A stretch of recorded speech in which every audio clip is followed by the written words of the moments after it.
Right, fantastic. Warm welcome, folks, to Future Work Scotland. I'm your host for this evening, Sathpal Singh. Everybody calls me Sath.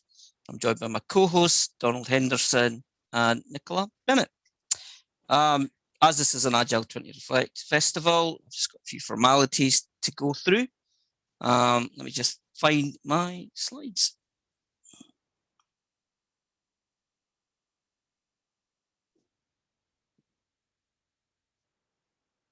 Hopefully you can see this. This will take a couple of minutes. So yeah, as I say, very warm welcome to you. This is the second of the Future of Work Scotland events in support of the Agile 20 Reflect Festival, which is a month-long global festival celebrating and marking the 20th anniversary of the original signing of the manifesto. It is a global event, so there's events happening all over the month, as many of you are aware. We've had a tremendous response, and there are well over 750 events happening worldwide over the course of February. The festival was built by volunteers. It's been a truly global collaborative effort. Amazing to see so many people coming together to make this happen. We do have a hashtag for you there in the bottom left. So if you want to share on social, if that's your thing, please do, and please do use the hashtag. Appreciate it. And the website address is in the bottom right for you if you want to go in there and have a look at some of the other content supporting the festival, and also peruse the rest of the festival calendar. We've also been supported kindly by a number of organisations, many of whom will be familiar to you. That's some of them up there on the top of this slide. So, as we often do have with our own events, we have a code of conduct. As we're part of the Agile 20 Festival, we are all also adhering to the festival's community policy. If you'd like to familiarise yourself with that a little bit more closely, you'll find it on the website. I think there's a link to it in the footer. And as I said earlier, that the festival has been built entirely by volunteers, but there is an opportunity to donate if you wish to do so. And again, you'll find more information about that on the website. And yep, the festival's now in full swing. We're well into week 3. It's been an amazing experience thus far, but there's still plenty to go. There's stacks of events still. I've got a number of them to attend and to host and all the rest of it. And it truly has been an amazing experience. The best February ever, I have to say. February's are usually pretty dull. And yeah, there's the website address again. So have a look, and I'm sure you'll find other stuff that's of interest to you. Right, I think that's all I was going to say on that front. So yeah, thanks again for joining us. Lots of familiar faces, and I'm delighted this evening to be joined by our guest speaker, Natal Dank. Natal is the co-founder of PXO Culture, where she heads up learning and coaching and community. She's also seen as a pioneer in the Agile HR movement, which is totally awesome. And of course, she's also the co-author of this awesome book, which you probably can't see because I'm a virtual background. I am genuinely holding up a copy, there you can see it there, of Natal's book, and it's brilliant. And I'm sure over the course of this session, she will give you there we go, she's holding it up now, a tremendous introduction.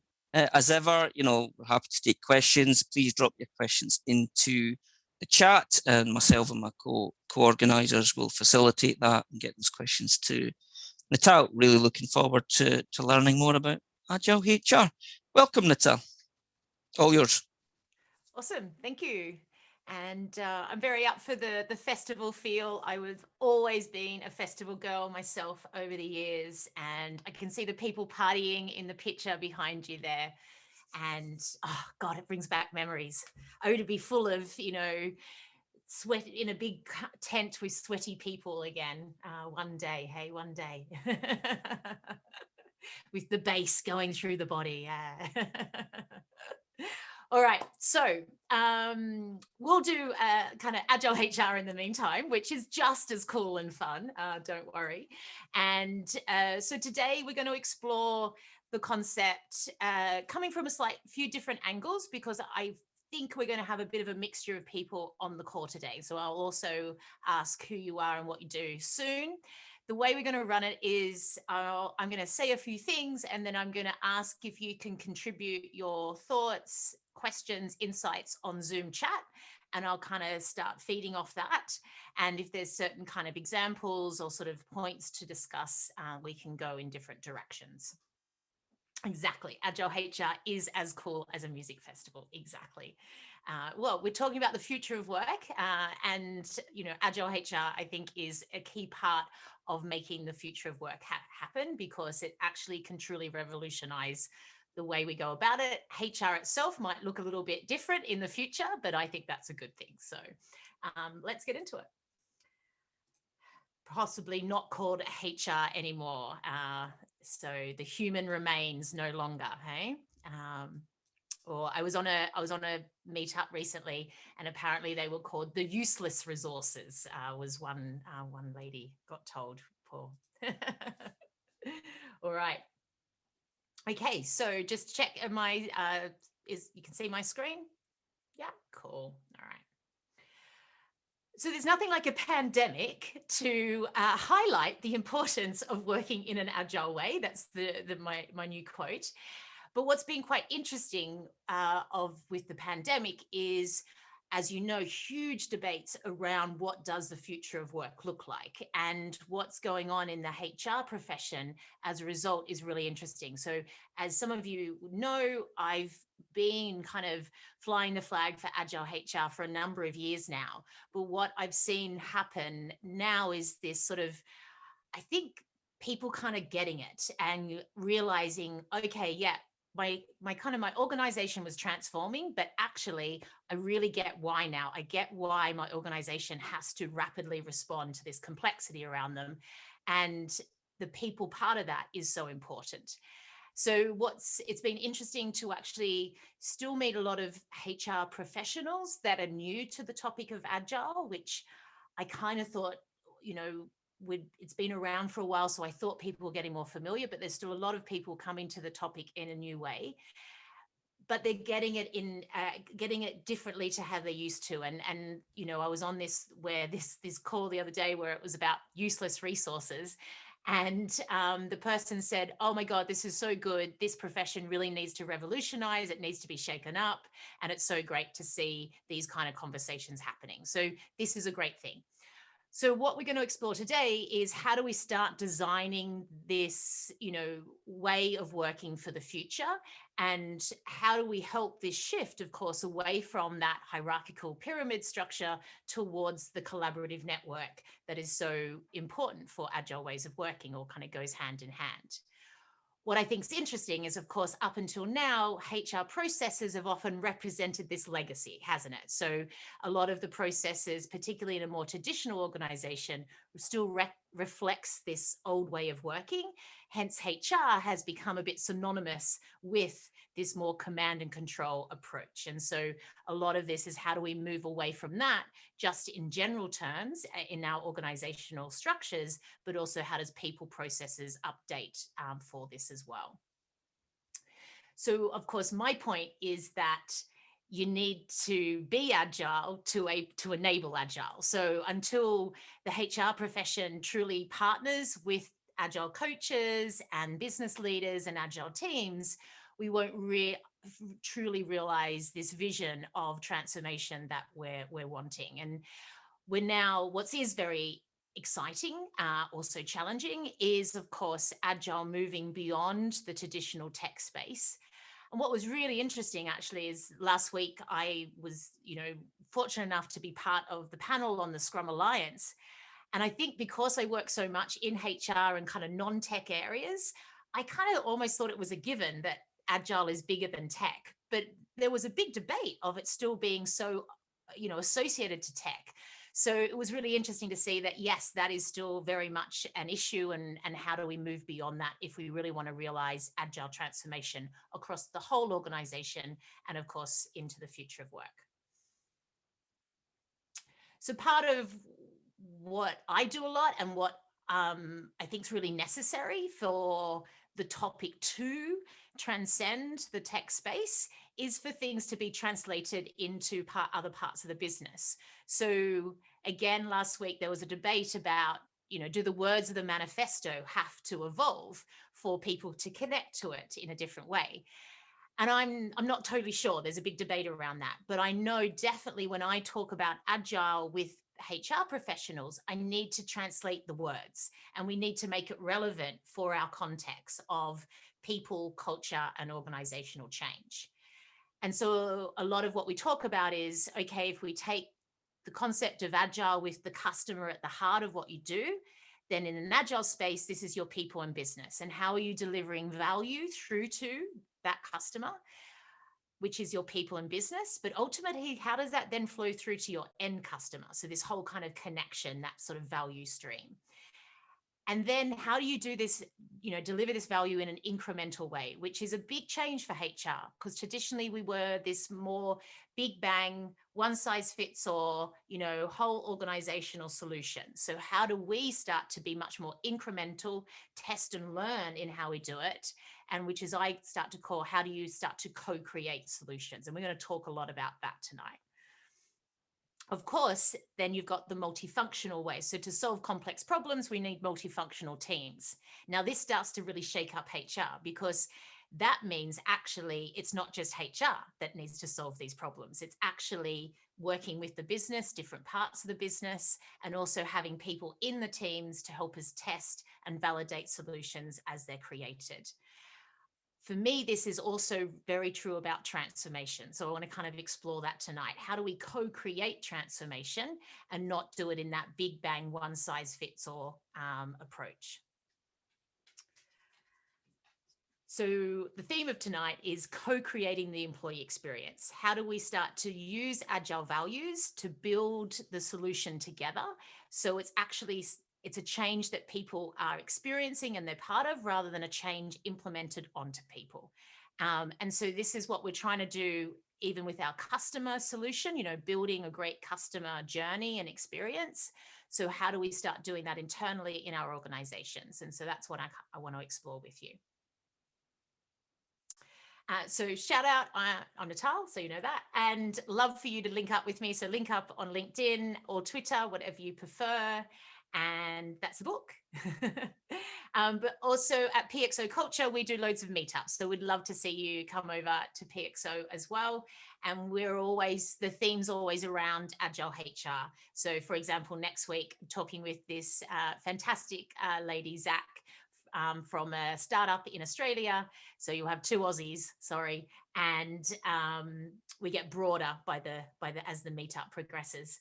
But she's been doing great things in the startup culture, and it's great to explore what does Agile HR look like in a startup as opposed to a more traditional organization, and we'll kind of be debating that. So lots of meetups coming up. Please come and join us.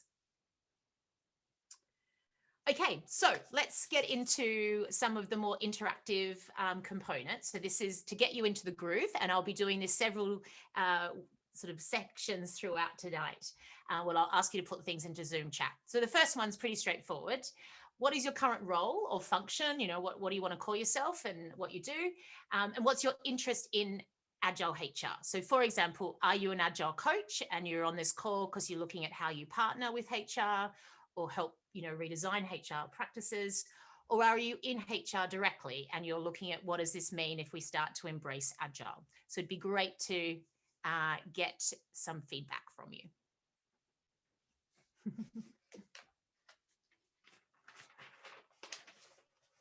All right, so we've got Agile coach partnering, cool. HR looking to embrace Agile, staff engineer. What does a staff engineer mean? Can you tell me more, please? Developer role, HR partner, cool. Agile coach. Excellent. Scrum master, coach, great. Regularly at odds with HR. Yes, I thought that would come out. So that's cool. Agile and visual facilitator, nice. Worked in HR areas previously, so want to learn more about that. Business agility specialist, great. Definitely, I think that this is what's so key is that to realize business agility, there is this people component. It's the people strategy, and so how do we either include all HR or move beyond what HR stands for to do that. Cool. Agile Manifesto, great. HR consultant, Agile enthusiast, fantastic. HR coordinator transitioning to Agile within our team to align with the rest of the company, fantastic. That's what we're hearing a lot of. I am a transformation consultant and would love to transform HR, cool. COO, transitioning to Agile in HR operations to align with other teams. Great. Staff engineer equals recruiting developers, driving the technical part of the recruiting process. Cool. Thank you. Okay, so we've got a good mix, and I thought we would, of people working more, I suppose, for want of a better word, more the traditional Agile area of Agile coaching, business transformation, business agility. And then we've got people coming from the HR perspective. So we've got, so Tobias had so many clashes with HR over the years. I see a great desire in individuals to change, but held back by the corporate machine, definitely. So, and I think HR almost represents that corporate machine sometimes, doesn't it? So I would say that when you're starting to work with HR teams, sometimes the biggest blocker is the legacy of how they've worked before. So it's definitely something to look at. So I want to pick up what Tobias has just said there and some of the others. Some of the reasons I even went into this, and I actually started my own meetups quite a few years ago in London at the start. And that was because I wanted to try and bring these two worlds together because we weren't understanding each other very well. I myself had worked in HR and I kind of went, oh, what is this Agile thing to begin with? Oh, it's just for tech. And I know definitely some Agile coaches were seeing HR as a blocker, pretty quickly once you embrace transformation, things like performance, things like reward, things like the way that you traditionally develop a team, all of these things start to truly block any kind of Agile transformation. So we've kind of came into it in this sort of clash. And a big part of this is how do we start to understand our two worlds and start to change that for the better. So that's what I really kind of where I want us to get to. But definitely first person to say there's a lot of legacy in HR that we need to just kind of let go of if we are going to actually move forward. Okay. Cool. Excellent. Thank you so much for giving me a taste of some of the roles and some of the dilemmas. So that's the vision in this discussion is if we worked together or combined and yes, let go of the HR tag and it's Agile people, Agile culture, whatever we want to start calling it, what could we truly achieve if we started to really understand each other's world and start to work together? And I say this because sometimes I've worked with Agile coaches where they kind of just write off the whole of HR because we do represent this corporate machine. But actually, there are people in HR that come with a lot of experience of working with people, developing people, doing organizational change. And there's so much value that we can offer, particularly if we're ready to embrace the Agile values and coming at it in a more human-centric way. And vice versa, there's HR that have kind of written off Agile coaches because they think, oh, they're interfering or they're demanding these things and I don't understand why. And so this is how do we try and break down those barriers and really start working together. And that's where I hope we can now go with the topic and what we're doing.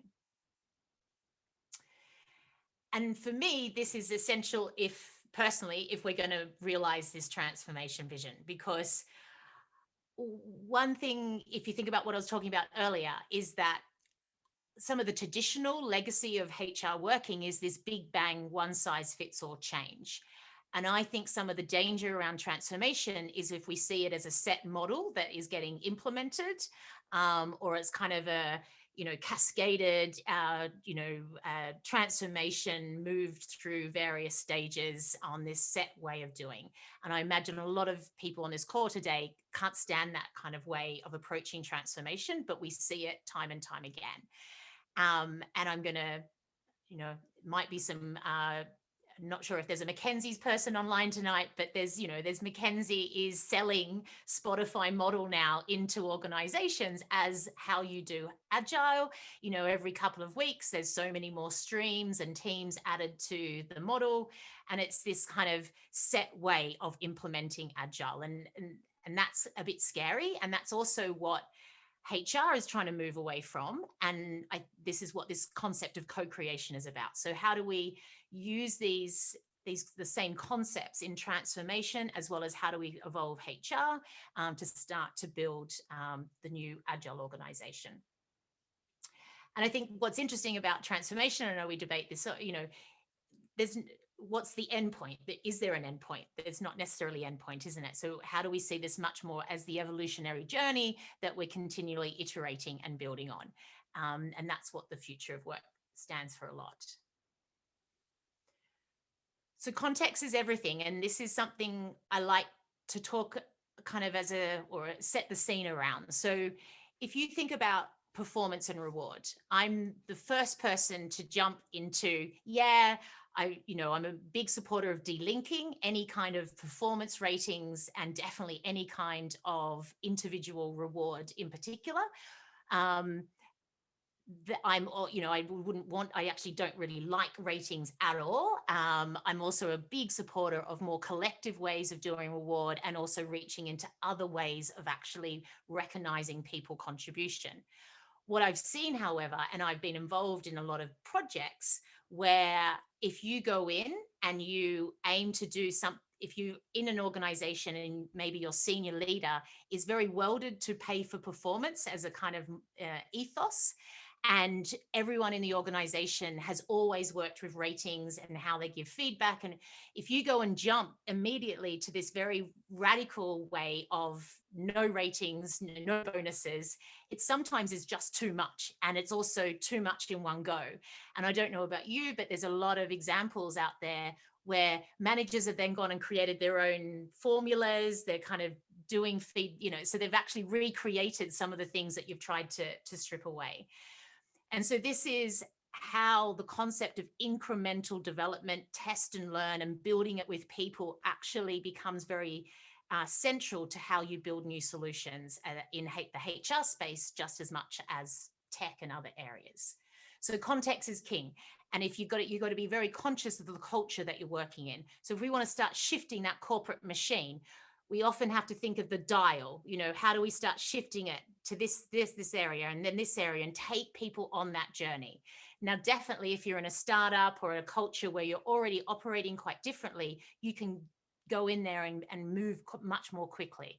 But if you're in a big traditional bank and you've been using a 25-box matrix to assess talent, you're jumping too far ahead can actually cause a lot of kind of controversy, and it doesn't actually work very well. So what we're trying to do in Agile HR is move away from this big bang, one size fits all, and actually being really upfront about your constraints and what kind of culture you're operating in, and how do we start to move that towards Agile values based on the pace that's right for that organization. And the best way to do that is actually to use Agile techniques and design thinking about what's the problem that you're trying to solve and what's the pain points and how do you now go around solving that for people. And if you start focusing on problems to solve, actually it shifts the whole conversation. So if we think about performance, why do you even do performance? What is the problem here? Do we even need, why do we need a system around this, particularly if we're working in agile ways? So you can actually start coming at these topics in very different ways if you start talking more about business problems and where you're trying to get to for the end customer. And we're going to come back to that. So in terms of manifesto and Agile HR, it's all about people before process. And one thing that I really liked from the discussion last week was something that came out about purpose before productivity. So this idea of how do we build organizations with a purpose? And that's a purpose of the value you're through to the end customer, but also your wider society and your people. And how do we build that in a way that's going to make our people be great at what they do so the value can flow through? All right, so we've got one question. How does HR push back at senior leaders to change that culture? Historically, going to HR to complain about bad culture, harassment, etc., is like going to the KGB to complain about Vladimir Putin. Definitely, yeah. But, well, I think this is where, first of all, I'm going to challenge that and say, is that every single HR team and person you've ever worked with? Hopefully not, but not necessarily. What I would say is that within the HR profession, there's some challenges happening around how do we become much more advocates for the human again, because there was this, I think, shift over in the profession over time to be so much focused on management and management needs as opposed to being the actual representative of the employee and the human. So there's a big debate of going back to that employee success. And then also what it is that this is why we want to linking these discussions into the business problem. So there is a business problem if there is harassment going on. This is actually causing the business, your people not performing very good, you're actually losing people, you're actually not kind of delivering value through to that end customer. So you can actually create the conversation to, this is a problem that we need to fix right now for our business and our people. Alrighty.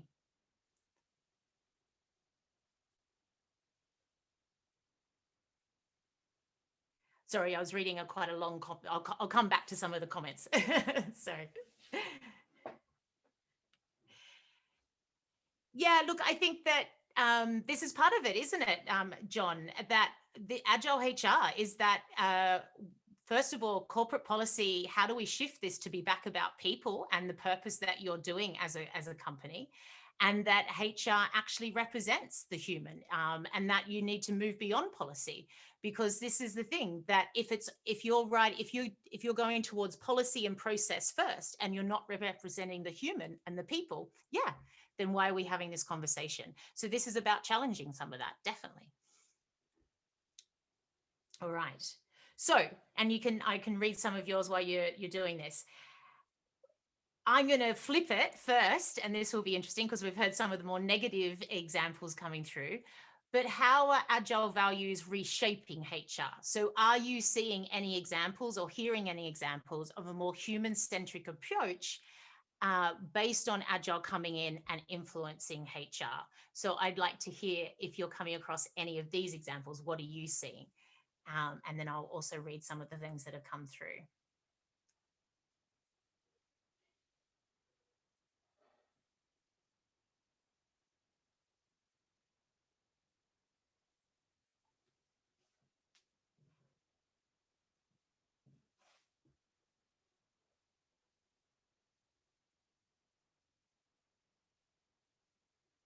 Yeah.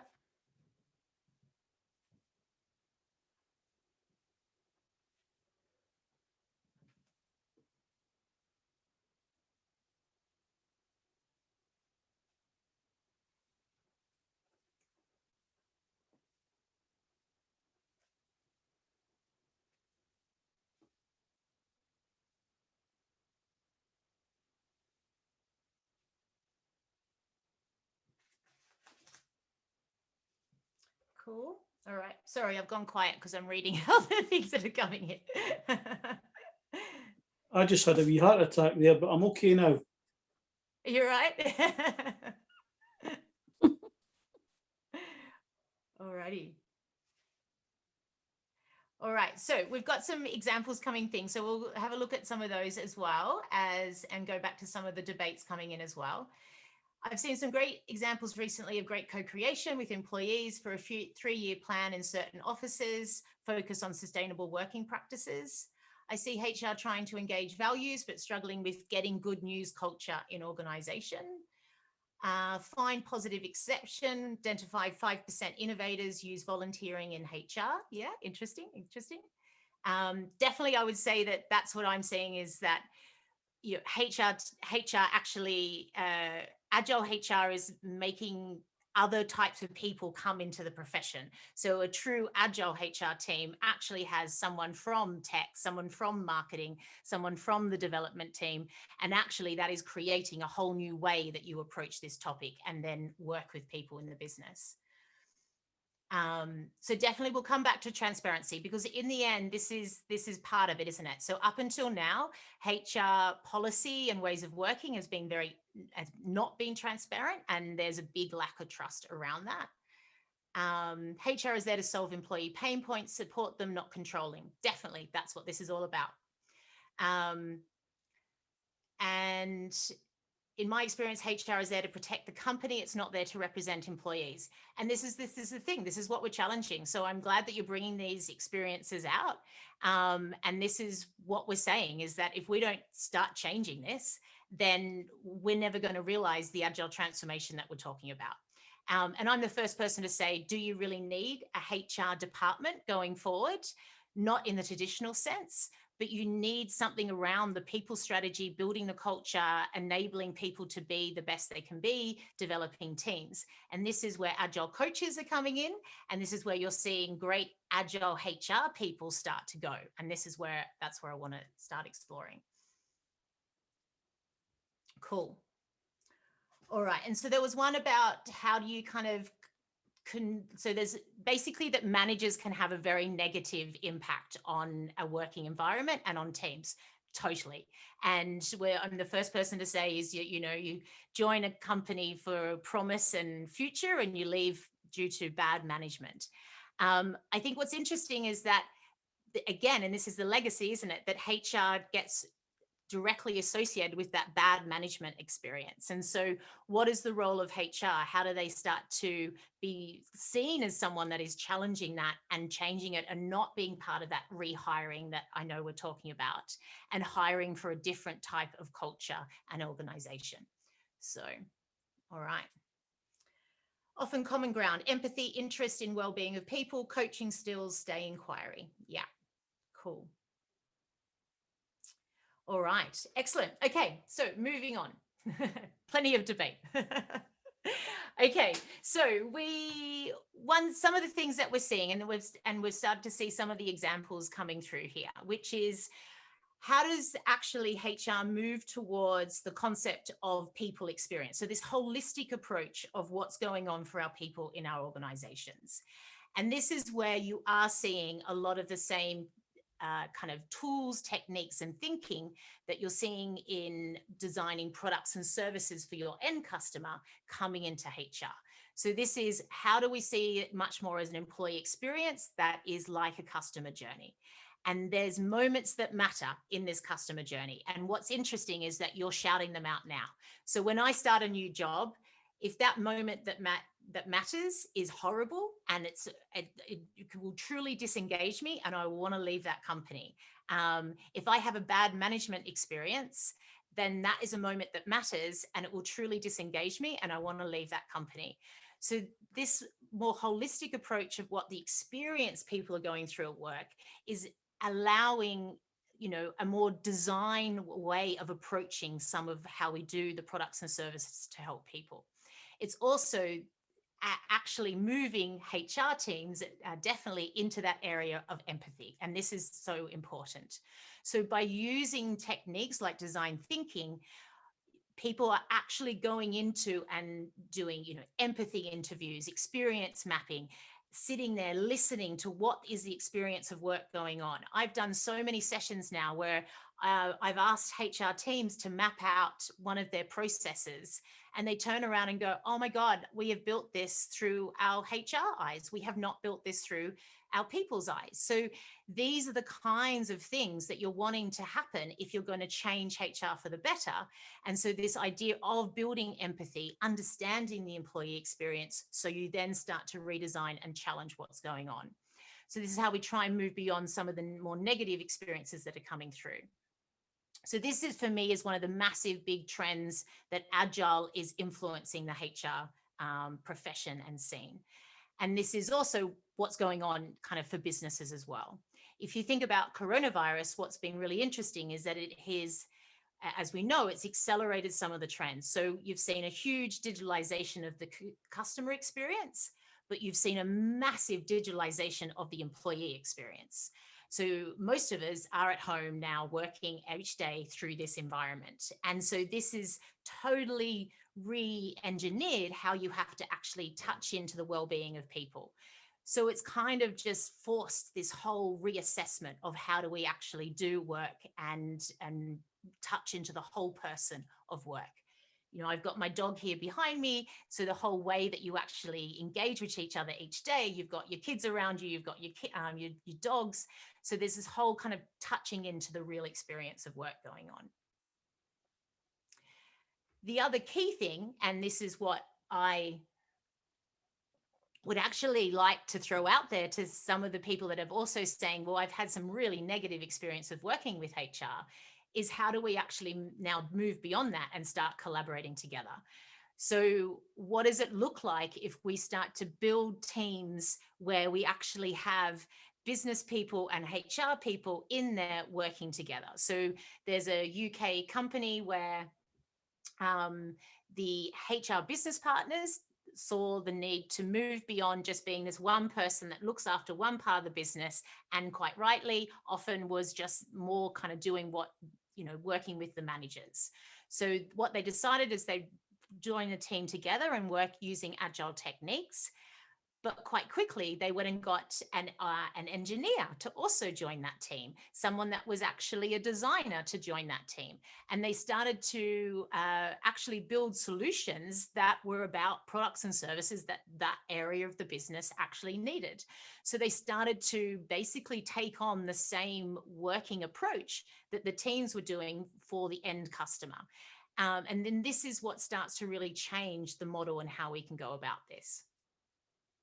A big part of this, of course, is that if you start embracing agile values, you have to work transparently.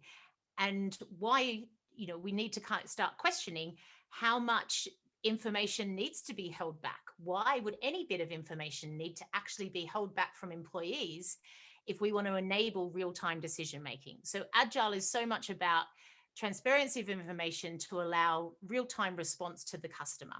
So if you also take that principle into HR, it starts to really change things and shake things up. And if you start thinking about reward and performance, why were these decisions kept quiet? What is going on here? It leads to people to not trust them. We're also seeing a new cadence, of course, coming in, which is, if you think about the tradition of HR, is that it's the annual cycle. So this idea of, you know, the annual cycle of performance, the annual cycle of your career development, the annual reward review. None of this fits the way that the business operates anymore. And none of this is feeding into the kind of change of the new shape of organizations. So more project-based teams, skills rather than roles. How do we actually tie into the actual iterations or sprints that might be happening within the workplace? So now there's a new cadence coming into to add to HR itself around feeding into the directly into the business cycle. And if you're thinking about it, then if you're going to do a change around how people are working, then you need to do it at a time that people can handle that change. You know, you can't go and do a big kind of re-engineering of how people do performance at reward at the same time that they're the busiest that they've ever been with the end customer. So this much more in line with what's going on with the business. And we'll come back to it, but this idea of actually allowing people to work better rather than adding things onto how people work. So we'll kind of explore that quite soon. So ultimately, it's, you know, how does a HR team or a people and culture team, whatever you want to call it, be seen much more as holding a portfolio of products and services that you deliver out across that business that feeds into that holistic approach to employee experience. This means you kill some processes, you maintain others, you kind of start to re-engineer and redesign others.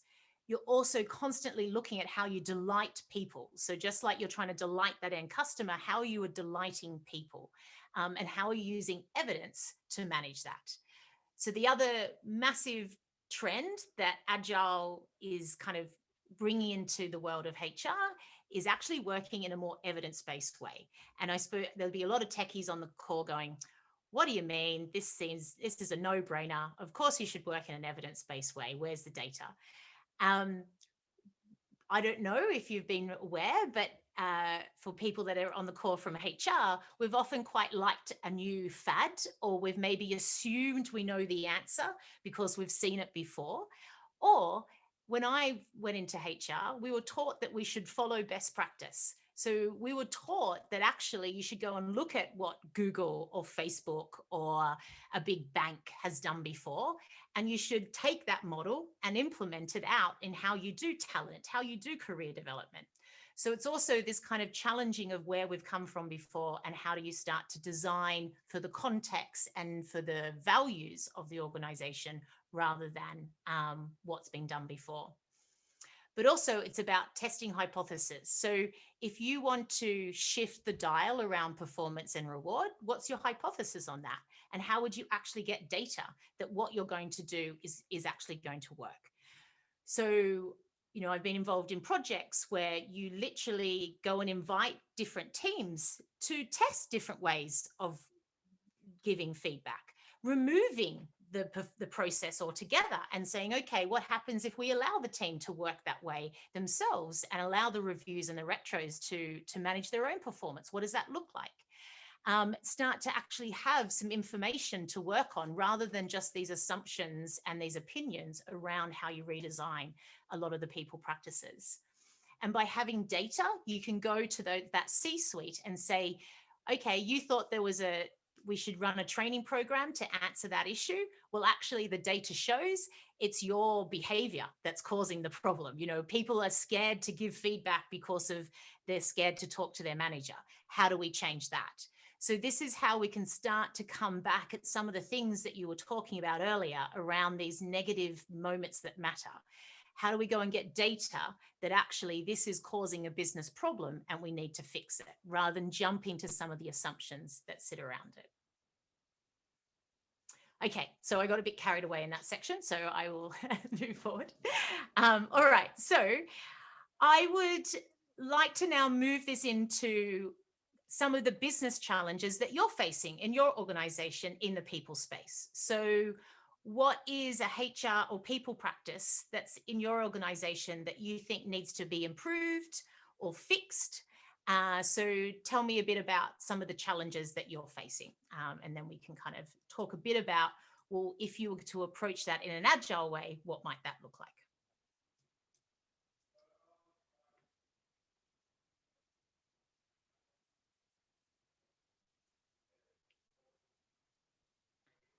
Okay.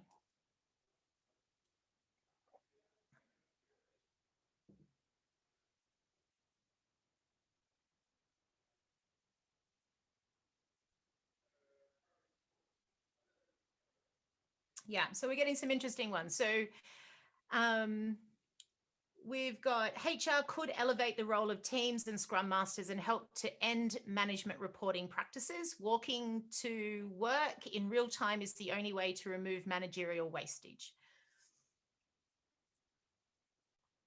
We do have a question of where does it start and end though? Employee salaries, behavior reviews, etc. Can HR be 100% agile? So we'll come back to that one. That's a good one.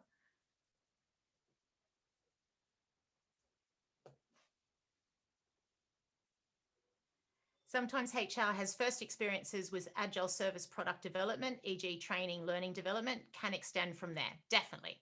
So what you often see is that HR comes into agile because parts of the organization start to transform, and we've got some people online today in that. And so then there's questions around these traditional practices of, you know, how you do some of the performance, the reward, the career development. And so there's needs to start evolving that to allow agile to happen. Or, yeah, quite rightly, remove it altogether and allow the agile ways of working to manage its own performance, deliver value in its own way.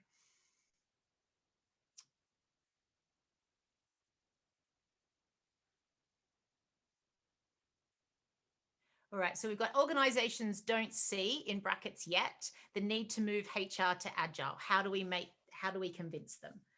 Okay.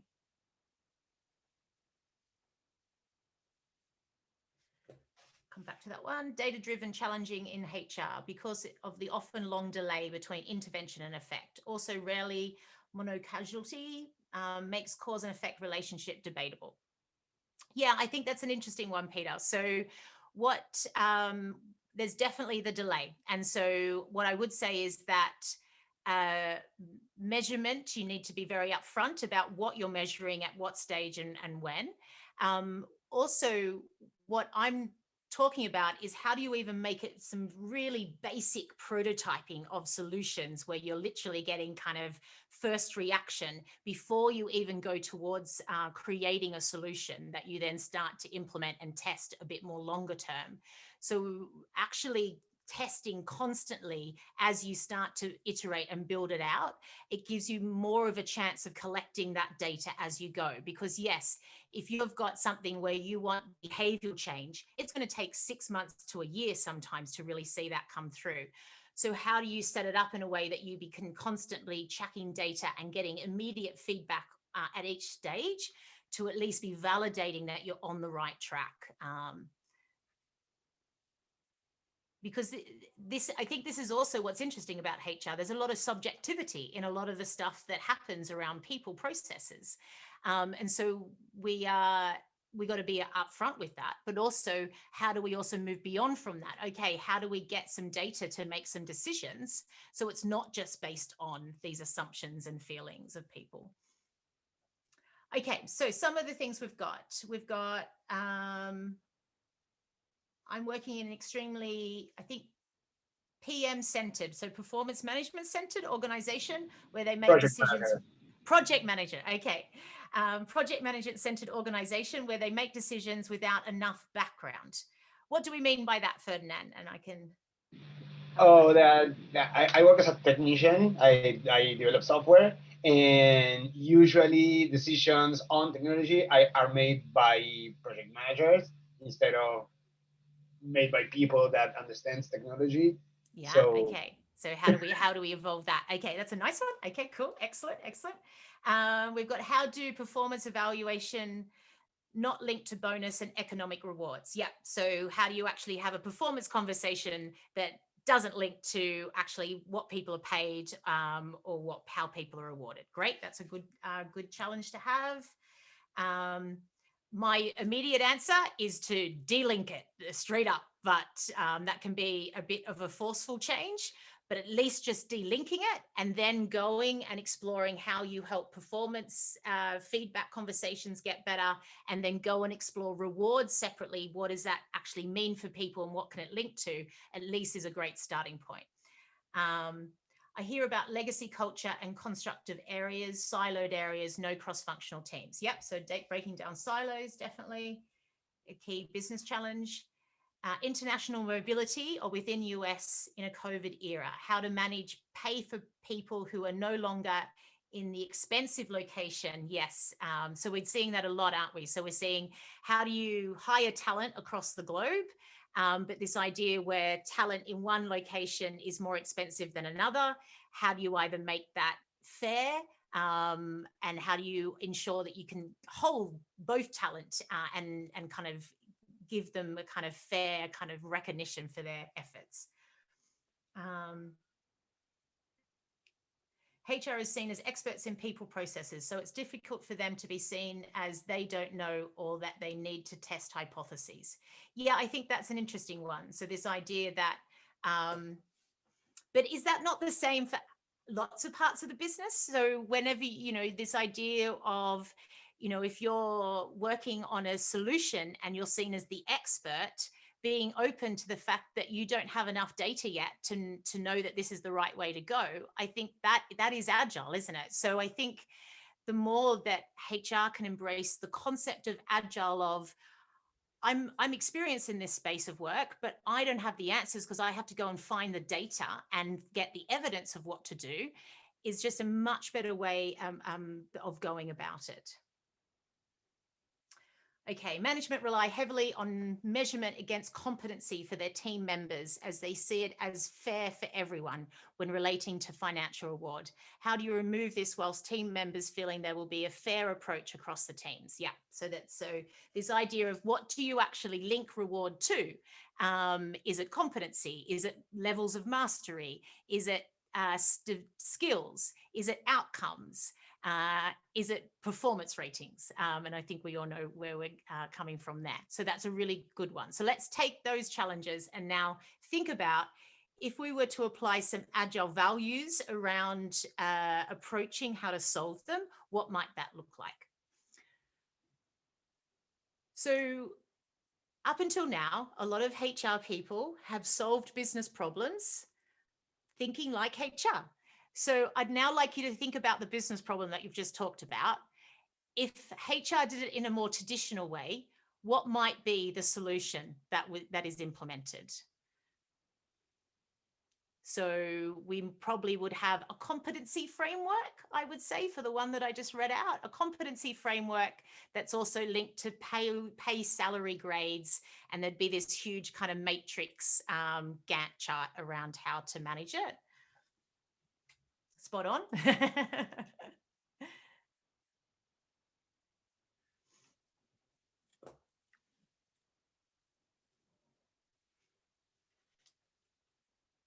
Performance measures, annual review, definitely. Yeah.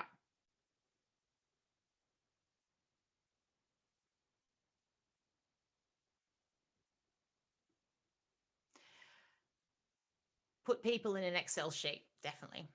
Okay, so incentivize teams.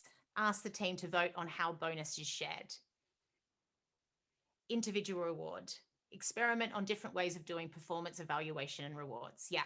So I think what this conversation starts to bring out is that if we keep doing the way we've done it, then nothing's going to change. And if we look at the process and we just start re-engineering that same process, nothing shifts.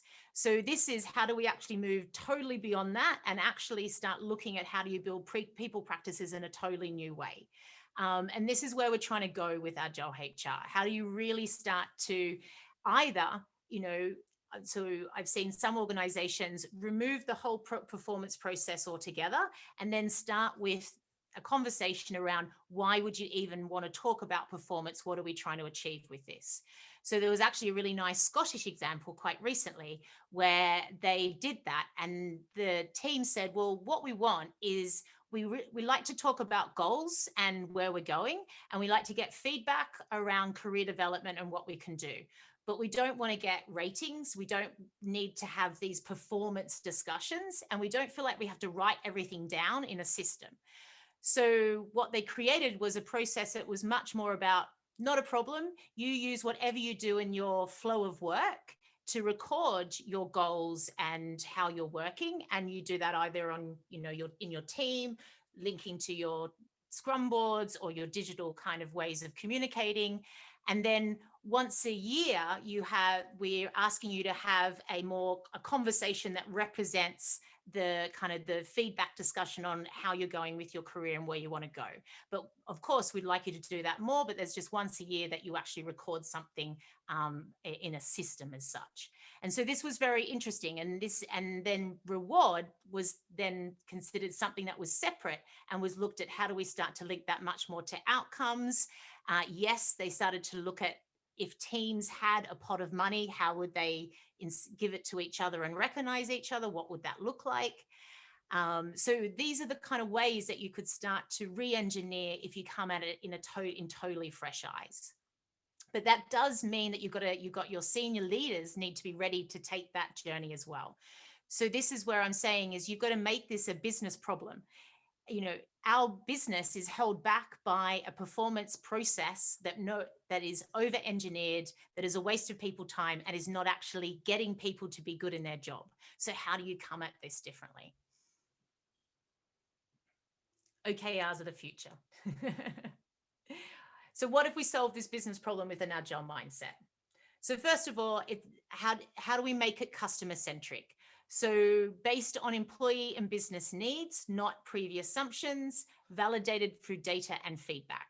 So I saw that Tobias was also kind of debating, is it truly that we can do these data decisions? Should it be more on principles and values? Well, we need to be very sure of what those principles and values are. So therefore, we need to go and spend time talking about that and being comfortable that that is going to guide certain decisions. But then we also need some data around meeting those values and principles. So we do need a bit of both. Some of the data can be quantitative as well as qualitative, can't it? So how do we actually start tapping into both of these?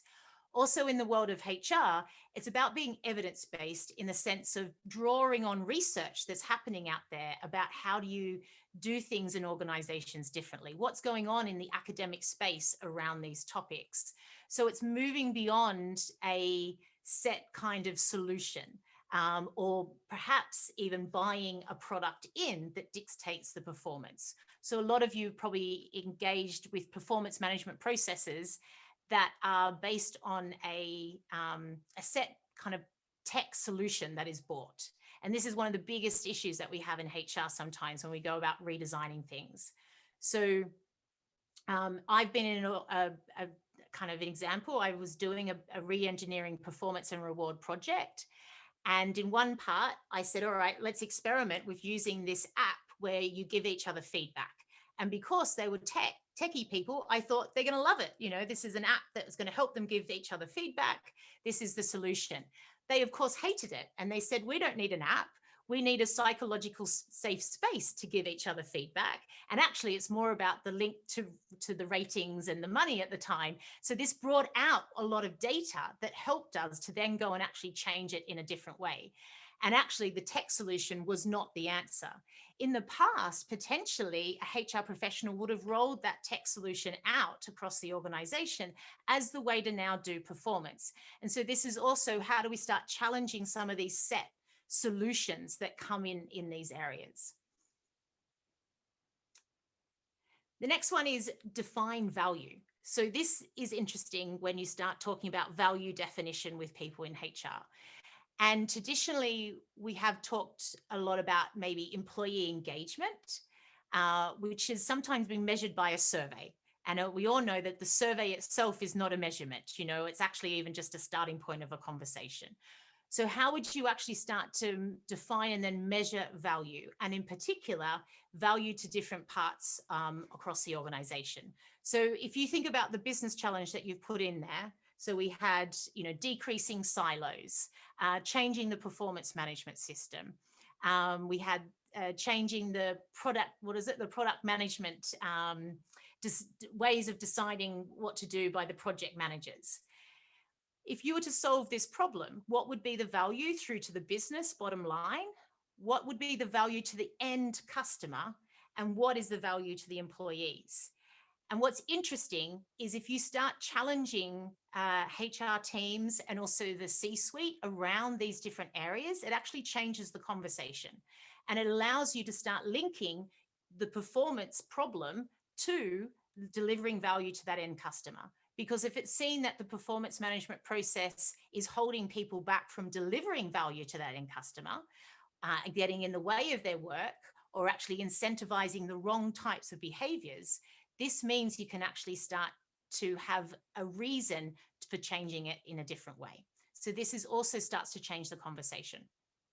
So a good thing to think about is, how do you shift the conversation and start talking about value through to the end customer by fixing this people problem that you have in the business? Okay, so I'm going to wrap up now. Sorry, I've got so excited by various debates going on in the chat, so I've got a bit out of control with my conversation. But we've got innovate within constraints. So this is a big one. So often HR solutions in the past have been designed to meet constraints. So if you think about it, to meet compliance, to collect certain data, to meet a regulatory need, rather than the experience that the user is going through, the employee. So yes, you still need to know your constraints and you need to sound them out very clearly. but let's go and design the solution based on the problem for the people and the user experience. And then we assess that we've met those various needs around compliance and regulatory rights. It's actually generally there. So I keep coming back to performance in this one, but a lot of performance processes were designed to collect certain data.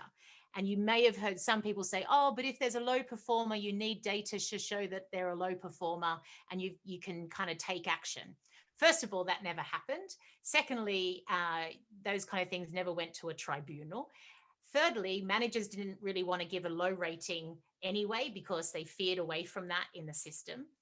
And any kind of low performance often has other factors connected to it. And you should be just having a real-time conversation around why is this going on and working through it. So designing a system for all these what ifs or the low performer creates the wrong kind of approach. And so this is where we need to move beyond these constraints and start innovating for the user experience of work. The next one is fight the process waste. So if you take your business challenge, what if you started to look at the flow of work? So how do we tap more into how people are already working and building solutions around supporting that rather than adding on to the process of work? And so I keep, performance again. Why do we actually need the system?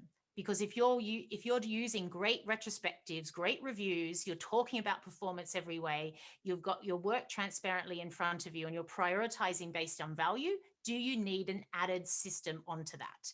Or is it that HR should be helping that happen each day and be as best it can be? So these are the things that we start to try and explore. Also, how do you build it in a transparent way? So all of these solutions, if you flipped it and actually had all the information available, suddenly it becomes a different kind of beast.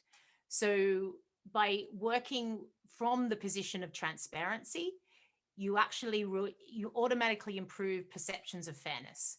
So what's really interesting about when you talk about reward, if you, even before you make changes about how it's actually decided and divvied up, if you just share information on how it's decided and what goes on around each pay decision, people actually start to trust it more because they feel like they know why and what's happening and they can actually talk about it.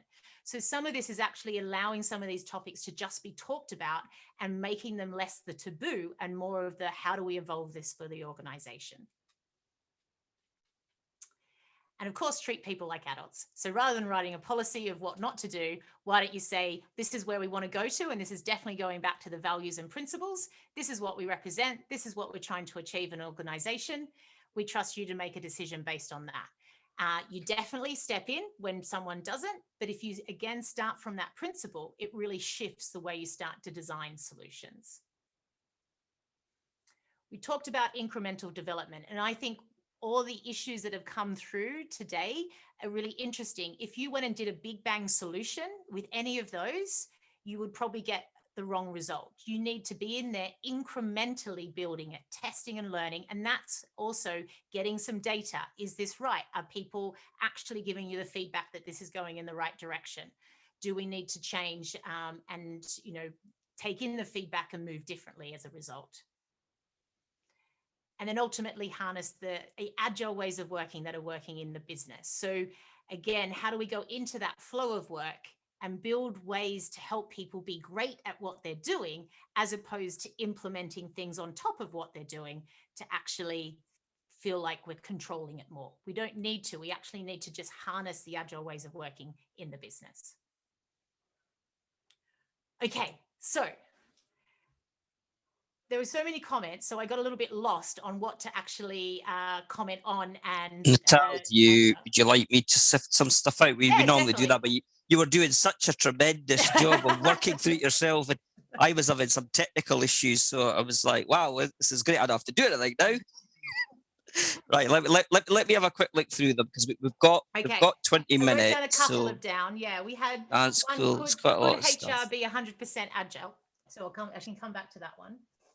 Yeah, well, you could pick that one up now if you want, because I think that's, I guess, quite interesting because you were talking there about test and learn, and my sort of point of curiosity would be traditionally HR operations, you know, they're not kind of that experimental. You know, they kind of work within certain, obviously, regulations and policies and procedures. I've never really worked with HR colleagues who had a kind of experimental mindset or were prepared to just test stuff and learn things. Yeah, It's very black. It was very black and white, sort of. It is. And I think what's interesting is that definitely I'm getting a feeling that there's a few people on this call that's never worked with a HR team that's even thinking of working like this. And then we've got people on the call that are in HR that are giving this a go. So all different kinds of comments are coming through. And it's exactly that. So if you know, it is a totally different picture if your HR team embraces an experimental mindset. And actually starts from that position. And my kind of own story was I was kind of forced to do that without really understanding what it was all about to begin with. So I was fortunate enough, one of my first kind of jobs or assignments in this space was helping to evolve performance and reward for a fully agile part of the organization.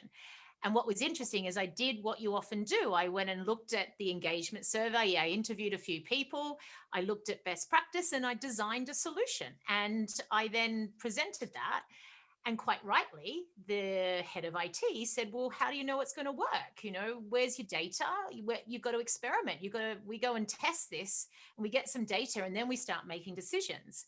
So I was very fortunate because I could then go into an area where you had teams that if I said, oh, would you be willing to experiment with doing feedback differently because there's a problem here? They said, yeah, because what's interesting is I think HR get fearful of, first of all, people won't want to give them time.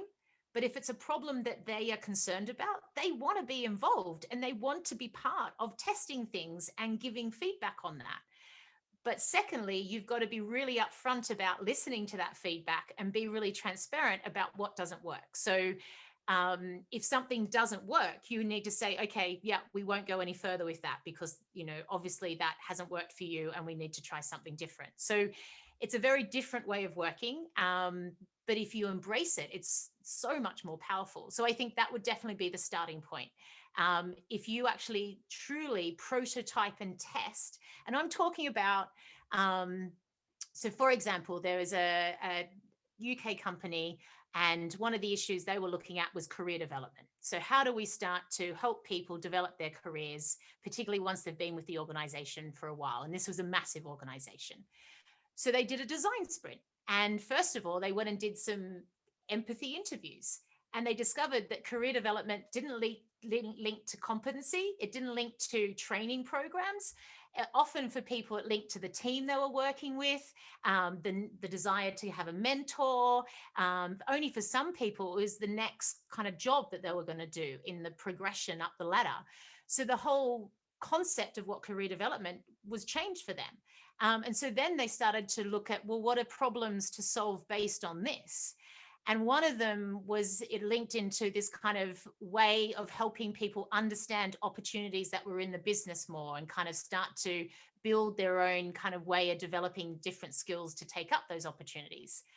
But they went and actually prototyped things on cardboard before they even went to the next stage of actually developing a solution to then prototype and test. So they were literally experimenting the whole time that they were doing it. And so this more iterative way means that we're more likely to build something that is co-created rather than any type of upfront solution. And so it's just, yeah, it's a fundamentally different way of doing it. And I think if you start from that point, then yeah, designing products and services can be like the products and services we design for customers using Agile, for sure. Right. So, I like Scott's question because this is going to be interesting later in the week. It's asking about an Agile HR manifesto. Yeah, well, there is one. There's actually two versions, and it's all very controversial. So and this is where I've actually now got to the point where I'm not sure you rewrite things, because what happened is people started to debate the words that were sitting in this Agile manifesto rather than the purpose and the intention and what we're trying to do with it. So I've actually reverted back to, using the manifesto itself and then having conversations around what does each one mean in the world of HR. So taking each value and then talking about examples of how that comes out in HR and how could you go about it, and it easily relates, the individuals and interactions over processes and tools. Okay, what does that look like? People before process. How do you go about that? How do you build solutions in that way? So so I've now, that for that reason, I've kind of gone back from this idea of rewriting it, because people get very caught up in the right words to use rather than the intent of what we're trying to get at. No, that was good. No, I'm glad you said the point about, when you look at the manifesto and the values and the principles, you do have to apply it to your context. And I don't think enough people say that or think like that. They read it very literally. Same as thing like Scrum Guide. It's the same kind of thing. So no, it's really good. No, you just got me thinking. I don't know if you probably do, but just on your point around the point on the manifesto, we're doing this ethics panel discussion later in the week. So yeah, I hope you might join that. It's quite late, Definitely, but we touched on it. So I think there's probably some related points there. Yeah, for sure. Yeah, Definitely. And I think it's about, and I think this is, so, we've got to get kind of, there's been these debates tonight. Can you use data, or is it more about values and principles? Well, you've got to be very clear on what they are. And so we've got to come together and be, and be kind of joined up and share the same vision of what that looks like. And so if we're constantly re-engineering the words, I don't know if we're ever going to get to that point. So that's why I think it's about having what we've got and then start to translate it into different parts of the business. We've got someone here that said they wanted and some examples of a company that's implemented HR Agile. So a good one, because we've talked a lot about performance and reward. So one where they had a C-suite that didn't think there was anything wrong with performance and reward, but of course, feedback from the people was that there's a process here that we feel like it adds on to our ways of working.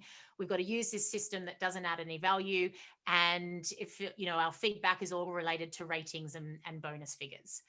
So they did use this more evidence-based approach where they went to the C-suite and said, look, there is research out there that shows that, connecting feedback to numbers creates more of a fear state. There is also data to show that our people find this a cumbersome, time-consuming process, and it gets in the way of delivering value to our end customer. So can we run an experiment in one part of the business to look at how we could do this differently? So they then went in, and in one part of the business, they delinked that, individual ratings with salary and bonus figures.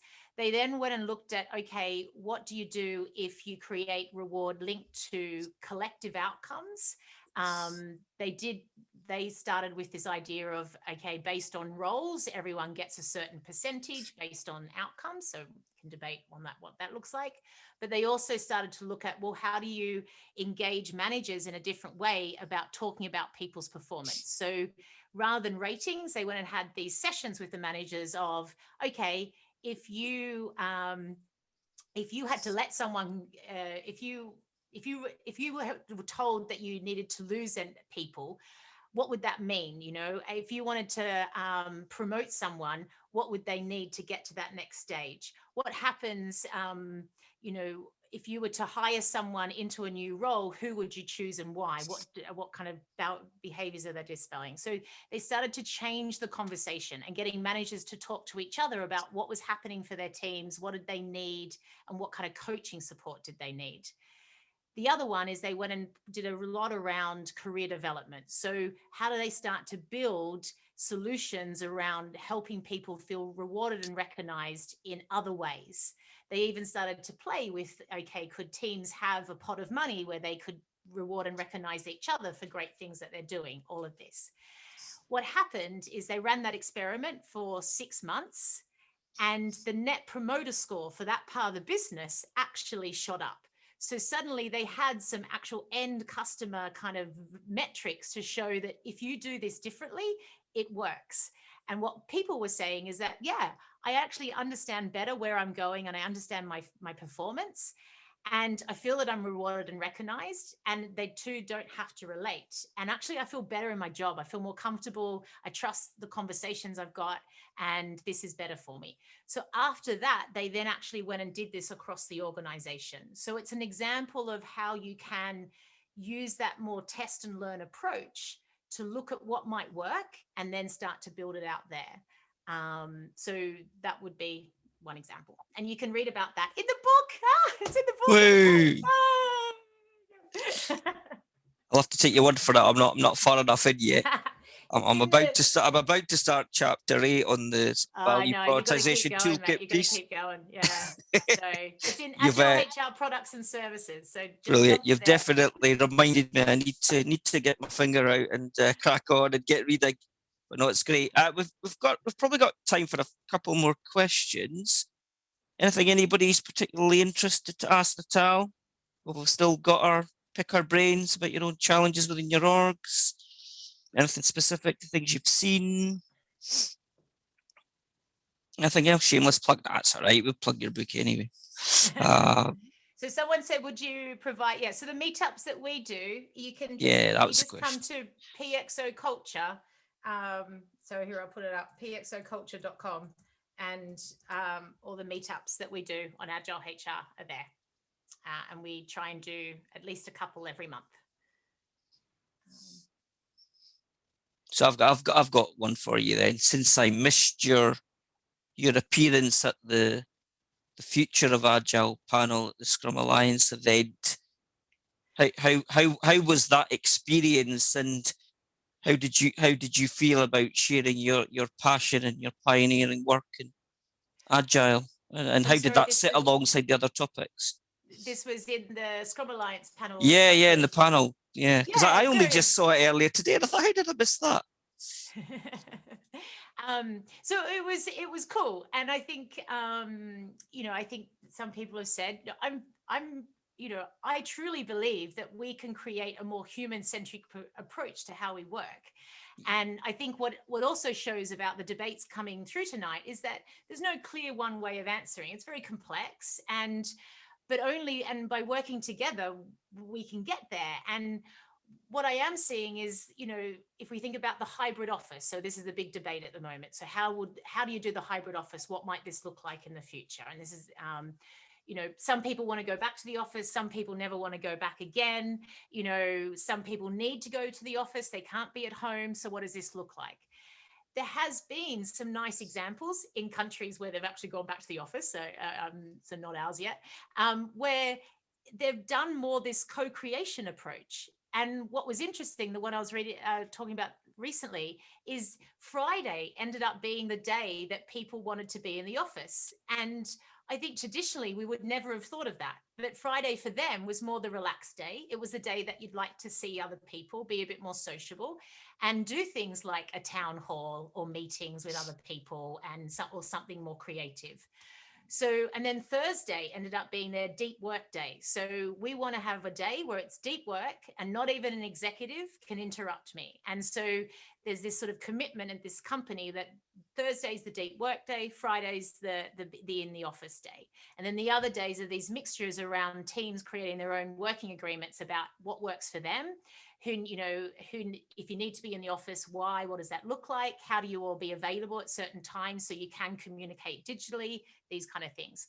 So I just think that there's a real power here that if you do embrace Agile values in how you build the people solutions, you can just get such better results. And so it was really nice to talk about that. And I think it was interesting because there was a social justice person on, and again, you can see a lot of these Agile values coming out of how do you build a better social response to what we're doing in the world.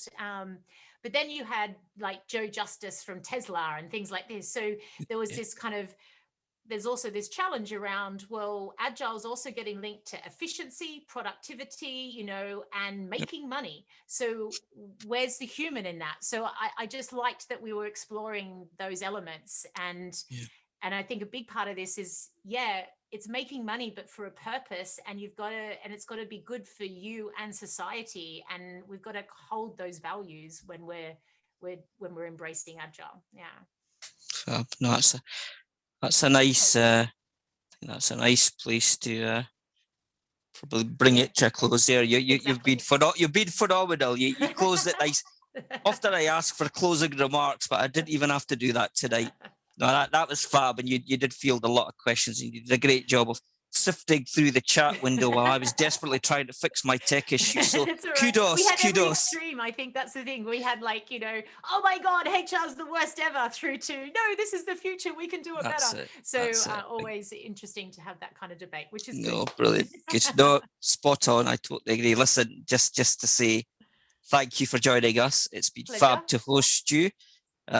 Excellent session. And yeah, thanks. And a round of applause for you there. For everybody who wants to unmute and join me, they're welcome to do so. Thank you so much, everybody. The second of our Agile 20 Reflect sessions. That was great, Natal. Thank you for joining us. you. And I hope I might see you at the ethics session on Friday. All right. Now I'm going to move back to gallery view so I can see everyone again. Hi, folks. Well, thanks for joining us. Another great session. Thank you for Natal for joining us, and thanks for you all for your participation. It was fab, tremendous engagement as ever. We have another event for you in early March with Dr. Charlie Cartwright, who will be joining us from the US. He's the CEO of the People Success Labs, so he's got a fascinating session lined up for us. And Donald and Nicola and I are well on our way to finalising the rest of our plans for March. So those will be publicised fairly soon. So look out for them. And of course, as this is an Agile 20 Festival event, just encourage you to continue to have a look on the calendar. There's still a ton of stuff to enjoy. There's events covering a wide spectrum of subjects. I've still got a ton of events to go to speak at, to host. It you know, there's still a lot to get through before we get to the end of Feb. So, you know, look out for stuff that's bound to be something for you. And I dropped a link to feedback form. It'd be great if some of you would be kind enough to perhaps complete that. Take out a few minutes. That would be greatly appreciated by the festival team. We're asking those, you know, to all the events to feed some back so we can keep improving and building on this stuff. So if you've got a few minutes, be much obliged if you could complete that. And yeah, keep looking out for other stuff. If this is the first time you've joined us at Future Work, I hope you had a great session, and we'll see you back. And yeah, look after yourselves, take care, all the best, and enjoy the rest of Agile 20 Reflect. And yeah, buy Natal's book. Brilliant. Thanks, folks. Take care, all the best. Thank you. Thanks, Seth. Have you. Thanks, Natal. Thank you. Thank you, Party. sir.